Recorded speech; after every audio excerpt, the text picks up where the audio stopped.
Joining me now from New York is Guy Smith. He served as a special advisor to former President Bill Clinton during his impeachment process. Guy, welcome to the program. I just want to begin by getting your reaction to President Trump's rant, tirade, monologue, whatever you want to call it, in the Oval Office with Finland's president, and then this news conference that's still going on, really targeting Adam Schiff, calling him a lowlife, saying he needs to resign. Well, my reaction is that this illustrates that the Trump White House is woefully unprepared to deal with the crisis of the magnitude of impeachment. Impeachment is about removal from office. And this Ukrainian president conversation and what was related, I mean, the noise that's coming from President Trump is a distortion and a distraction.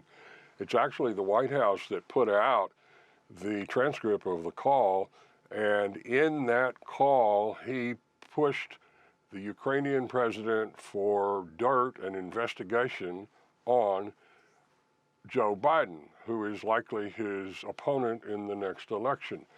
That is inviting interference in a U.S. election. It is illegal and it is unconstitutional. And all of this has then now been corroborated by the whistleblower complaint. We're going to start hearing from people. The Congress is going to start hearing from them. And what I mean by woefully unprepared is, other than the president calling people like Adam Schiff names and speaking in a louder voice, that is not a defense. This requires serious, professional defense. And it isn't happening. There's no White House communications operation. There's no political operation. It's all just the president's Twitter feed. Guy, and that isn't going to be enough. Well, based on his Twitter feed, and really he stepped up attacks and rhetoric, is this a president who's worried about this impeachment inquiry? Well, all of the reporting that I've seen show that he is deeply worried, and there's some people around him who are worried also that he doesn't appreciate the magnitude, the seriousness of what this is. And, in the United States, there are co-equal branches of government. It's not the president and everybody works for the president. That is some systems, but that is not how it works in the United States. There's the legislative branch, the executive branch, and the judicial branch, all of whom are equal. And so the Congress has specific obligations spelled out in the Constitution, and if this impeachment inquiry turns into what are called articles of impeachment and they pass, that is like a charging document in a criminal exercise.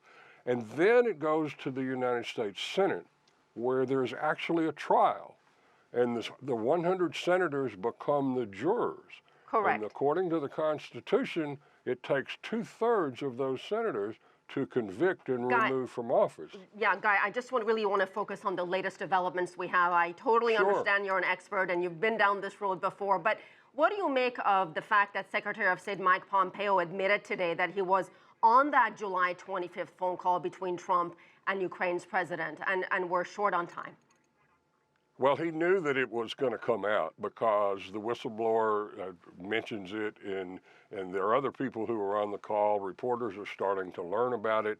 There's starting to be more and more disclosures and leaks.